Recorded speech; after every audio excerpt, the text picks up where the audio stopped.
상한 나의 맘 보시네. 주 나의 눈물 안에 홀로 울던 맘 아시네. 주 사랑 내게 있네.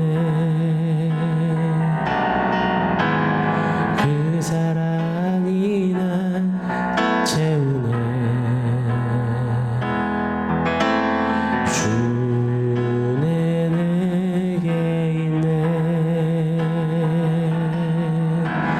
그네로 날 세우네. 세상 소망 다 사라져가도 주의 사랑은 끝이 없으니 살아가는 이 모든 순간이 주의 힘을 나는 믿네. 살아가는 이 모든 순간이 주의 힘을 나는 믿네.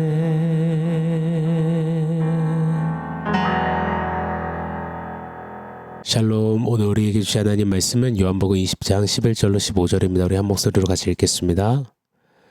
마리아는 무덤 밖에 서서 울고 있더니 울면서 구부려 무덤 안을 들여다보니 흰옷 입은 두 천사가 예수의 시체니었던 곳에 하나는 머리편에 하나는 발편에 앉았더라. 천사들이 이르되 여자여 어찌하여 우느냐. 이르되 사람들이 내 주님을 옮겨다가 어디 두었는지 내가 알지 못함이니이다. 이 말을 하고 뒤로 돌이켜 예수께서 서 계신 것을 보았으나 예수인 줄 알지 못하더라. 예수께서 이르시되 여자여 어찌하여 울며 누구를 찾느냐 하시니 마리아는 그가 동산지기인 줄 알고 이르되 주여 당신이 옮겼거든 어디 두었는지 내게 이르소서. 그리하면 내가 가져가리이다. 아멘. 홍도야 우지 마라 라는 희곡 작품이 있습니다. 오늘날까지도 오래도록 사랑을 받는 극이지요. 가난한 남매가 일찍 부모를 여의고 자라는데 여동생 홍도는 오빠를 공부시키기 위해 기생이 됩니다. 홍도는 우연히 오빠의 동창생 형철과 알게 되고 사랑에 빠지게 됩니다.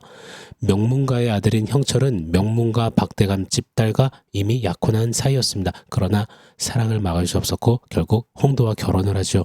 그리고 형철은 유학을 떠납니다. 그 사이 홍도의 시어머니와 시누이가 음모를 꾸며 홍도를 부정한 여자로 만들고 그리고는 내쫓았습니다. 그럼에도 오매불망 신랑 형철을 기다리고 기다리던 홍도였습니다. 그러나 유학을 마치고 돌아온 형철은 일전에 약혼했던 박대감 집딸과 결혼을 하죠. 그때 슬피 우는 홍도 오빠 사이의 대화 가운데 등장하는 노래가 바로 홍도야 우지 마라입니다. 그때 대사가 이렇죠. 오빠 저 창문 좀 열어줘요. 홍도야 네가 또 형철이 생각을 하는구나. 그러니까 병이 나지. 다 잊어버려라. 오빠 잊어버릴 수가 없어요. 세상 사람들이 나를 비웃고 천한 기생이라고 욕을 해도 그 양반만은 그렇지 않았어요. 이때 노래 전주가 시작되죠. 오빠가 말하는 겁니다. 그런 사람이 왜 부잣집 교수에게 장가를 들었느냐 말이다. 아니에요 오빠, 세월이 가면 다 아실 거예요. 그이는 꼭 제품에 돌아오실 거예요. 홍도야 우지 마라. 이 노래가 나옵니다. 자, 무덤 앞에서 흐느껴오는 막달라 마리아의 모습을 이 말씀 속에서 보는데 이 홍도야 우지 마라가 생각이 났습니다. 마치 자신을 완전 떠나버린 신랑 형철을 그럼에도 여전히 고대하며 우는 홍도처럼 마리아는 십자가 상에 죽어 이제 떠나버린 예수님을 고대하며 그리워하며 우는 것만 같아 보입니다. 11절이죠. 마리아는 무덤 밖에 서서 울고 있더니 울면서 구부려 무덤 안을 들여다보니. 울면서 통곡하며 무덤 안을 들여다보는 마리아의 심정이 어땠을까요? 사람들 다 나를 천한 기생이라 욕해도 그 양반만은 그렇지 않았습니다. 홍도의 고백처럼. 아니요, 그보다 훨씬 더요. 마리아에게 있어서 예수님은 유일한 분이셨어요. 귀신 들려 부정하며 그 누구도 돌아봐 주지 않았던 자신을, 그렇게 죄에 갇혀 죄에 매여 살던 자기를 건져내주어 손잡아주고 붙들어주고 살려준 예수님. 홍도야 우지 마라. 이보다 더 구슬프고 더 복받치는 눈물을 흘렸을 막달라 마리아 아니겠습니까? 마리아야 우지 마라. 노래를 불러줘야 할 것만 같습니다. 여러분, 홍도는 울다 끝났지만 보세요. 마리아에게는 그 눈물이 끝이 아니었습니다. 마리아의 신랑 되시는 예수님은 죽음도 깨트리시고 깨부수시고 부활하사 마리아에게 어김없이 다시 또 찾아주셨습니다. 14절 15절이죠. 오늘 본문이죠. 제가 읽어드리겠습니다. 이 말을 하고 뒤로 돌이켜 예수께서 서 계신 것을 보았으나 예수인 줄은 알지 못하더라. 예수께서 이르시되 여자여 어찌하여 울며 누구를 찾느냐 하시니. 마리아 바로 뒤에 서 계신 부활하신 예수님. 마치 홍도야 우지 마라처럼 여자야 어찌하여 우느냐 누굴 찾느냐 내가 여기 있다 하시는 예수님이십니다. 여러분, 막달라 마리아는 우리를 대표해 보여주는 거잖아요. 7 귀신 들린 것 같이 죄의 속박과 억압에 갇혀 살며 죄에 질질 끌려 죄로 죽는 운명을 살던 우리에게 예수 참 소망, 예수 구원의 복음이 임하셨습니다. 그리고 우리를 건전에 살려주셨죠. 우리를 당신의 신부라 부르신 신랑께서는 죽음도 막지 못하는 은혜와 사랑으로 우리를 구속하시고 우리와 영원히 함께 하십니다. 할렐루야. 자, 그런데 이 땅에 사는 우리의 모습을 좀 보고 싶습니다. 마치 빈 무덤 앞에서 예수님 없다며 꺼이꺼이 우는 막달라 마리아처럼, 떠난 신랑 그리워하는 홍도처럼 세상살이 가운데 묻혀서 그 시간의 현실에 갇혀서 예수님 없는 사람처럼, 예수님과 영원히 이별한 사람처럼, 신랑 없는 신부처럼, 홍도처럼 절망한 채 흔들리고 불안하여 눈물에 눈물이 마르지 않는 그런 길을 걷고 있진 않으신지요? 빈 무덤이라고요? 아니요. 부활하신 우리 주님이 함께 하십니다. 마리아에게 여자여 어찌하여 우느냐 말씀하신 우리 주님이 빈 무덤 같은 인생길의 헛헛함에 절망감에 아픔에 휩싸이기를 잘하는 우리에게 얘야 어찌하여 우느냐 너 누구를 찾느냐 무엇인 또 누가 네게 더 필요하느냐 내가 너와 함께하노라 하시는 줄 믿습니다. 여러분, 이거면 진짜 게임 끝 아니겠습니까? 홍도에게는 세상 천지를 준다 해도 떠난 서방님 형철만 돌아와주면 되는 것 아니겠습니까? 마리아에게는 예수님만 있으면 되는 거잖아요. 신부에게는 신랑만 있으면 되는 거 아닙니까? 주 예수의 신부에게는 신랑 예수님만 있으면 만사 오케이 아니겠습니까? 예수님만 있으면 충분, 충족, 충만 아닙니까? 물론 살아가다 보면 죄된 이 세상에 발딛고 있다 보면 부족한 거 많겠죠. 그래서 힘겹고 아프기도 하고 눈물 짓기도 하겠죠. 마치 빈 무덤 같아 보이는 내 삶으로 인해 외롭고 춥고 무섭기도 하겠죠. 그래도 신랑이 있으면 신부는 다 되는 거잖아요. 울음 뚝 끝이는 것 아니겠습니까? 사랑하는 여러분, 죽음도 못 막아냈던 당신의 신부와 함께 하시는 신랑 예수님을 주목하며 얘야 어찌 우느냐 하시는 신랑의 음성을 날로 더 선명히 듣고 따라가는 저와 여러분 우리에게를 축원합니다. 자, 마리아가 빈 무덤을 보며 통곡을 하고 있었습니다. 빈 무덤, 부활의 너무나도 중요한 증거 아니겠습니까? 빈 무덤에 대한 유대인들의 거짓 학설들이 여럿 있어 왔습니다. 도덕설, 아니죠, 도적설, 기절설 등등 말입니다. 예수님의 시신을 누가 훔쳐갔다, 또는 예수님은 죽지 않고 기절했다가 정신이 들어 무덤을 빠져나갔다.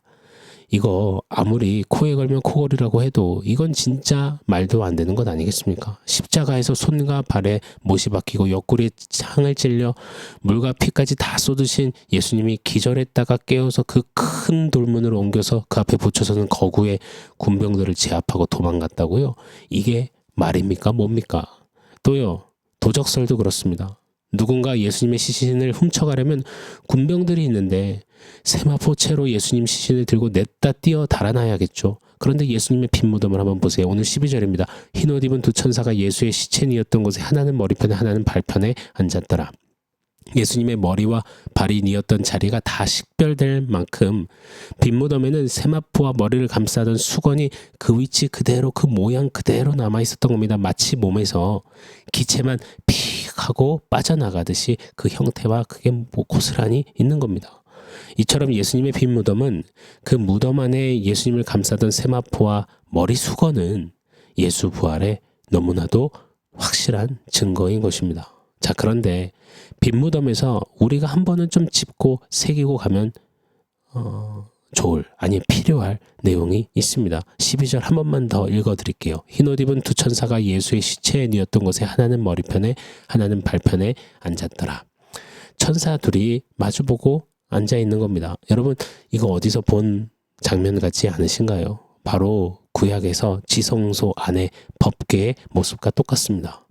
성경학자 아더 핑크는 빈 무덤의 천사들 장면을 소개하면서 언약궤, 법궤의 이 두 천사라고 해석을 했습니다. 언약궤 위에 그룹들이 날개를 펴서 서 있는데 마치 이것을 떠올리게 하는 것이 오늘 본문의 장면이라는 것입니다. 하나님의 임재를 상징하는 법궤잖아요. 그 위에 시은 자가 뭡니까? 은혜가 베풀어지는 자리라는 뜻입니다. 그 시은 자를 다른 말로 속죄소라고 합니다. 죄가 사해지는 곳. 출애굽기 25장 17절 말씀을 보면 정금으로 속죄소를 만들 때 장이 이규빗반, 광이 이규빗반이 되게 하고 금으로 속죄소 두 끝에 쳐서 만들 때 한 그룹은 이 끝에 한 그룹은 저 끝에 이렇게 천사를 속죄소, 시은 자, 그 법궤 위에 두신 겁니다. 예수님의 죽음의 현장 그 무덤에 이 그룹 천사 둘이 마주보고 앉아 있습니다. 바로 그 빈 무덤 그 자리에서 은혜가 베풀어지고 속죄가 일어난다는 뜻이었죠. 뒤돌아보니 부활하신 예수님이 거기 함께 마리아와 계셨습니다. 여러분, 천사도 있고 예수님도 계신 곳이 어디입니까? 바로 하나님 나라 아니겠습니까? 하나님 나라는 이처럼 죽음을 넘는 속죄와 은혜가 주님의 임재가 있는 곳입니다. 또 하나님 나라는요, 이렇게 무덤 속으로 들어가 그때서야 누릴 수 있는 곳임을 깨닫습니다. 어떤 무덤이요? 우리에게 적용해야죠.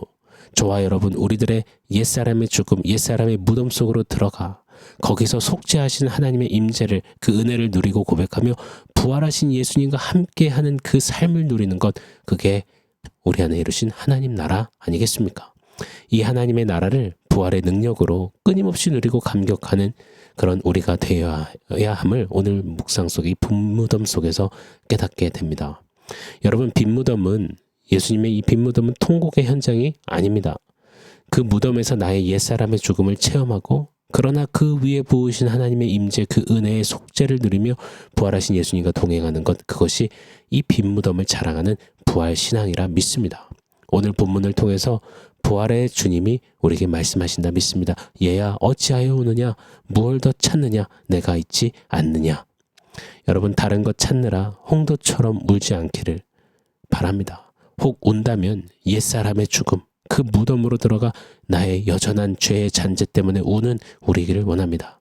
그렇지만 그렇게 울다가 우리에게 부으신 하나님의 은혜, 그 시은 자, 속죄에 감격해 우는 우리의 믿음길이기를 간절히 축원합니다. 자, 오늘 말씀 종합해서 원포인트 세고 있습니다. 오늘 원포인트는 애통 그러나 소통입니다. 막달라 마리아는 애통했습니다. 그러나 그 빈무덤 안에서 하나님의 임재와 부활의 주님을 보며 부활의 주님과 대화, 소통하게 됩니다. 예수님의 죽음과 이 빈무덤의 은혜와 그리고 부활을 모르는 사람들은 애통, 그리고 애통, 그리고 애통, 그리고 애통, 그게 이 죄된 세상 속의 삶의 진짜 내용입니다. 반면 예수 십자가 죽음과 부활을 알고 빈무덤에 들어가듯이 옛사람의 죽음, 그 무덤을 통과한 자들, 그리고 부활을 누리는 자들에게는 애통, 그러나 소통 일어나는 겁니다. 애통하지만 주님과 소통하며 주님과 교제한 말입니다. 죄 많은 이 세상의 애통은 얘야 어찌 우느냐? 신랑 되시는 주님과의 영광스러운 소통이 되게 하시는 겁니다. 이것이 부활 신앙으로 사는 우리에게 주신 특권이요 복임을 믿습니다. 그러니 사랑하는 여러분, 세상 살아가면서 믿음길 걸으면서 홍도처럼 막달라 마리아처럼 우지 마시기를 바랍니다. 주님이 계십니다. 아멘. 사랑하는 성도 여러분, 오늘 말씀과 원포인트 기억하면서 우리 함께 기도하겠습니다. 막달라 마리아에서 우는 그런 애통하는 우리 삶에, 그러나 부활로 이제 부활의 주님과 소통하며 주님 따르는 삶을 살게 하신 그 은혜 기억하며 그 주님으로 살겠습니다. 우리 결단하며 기도하겠습니다.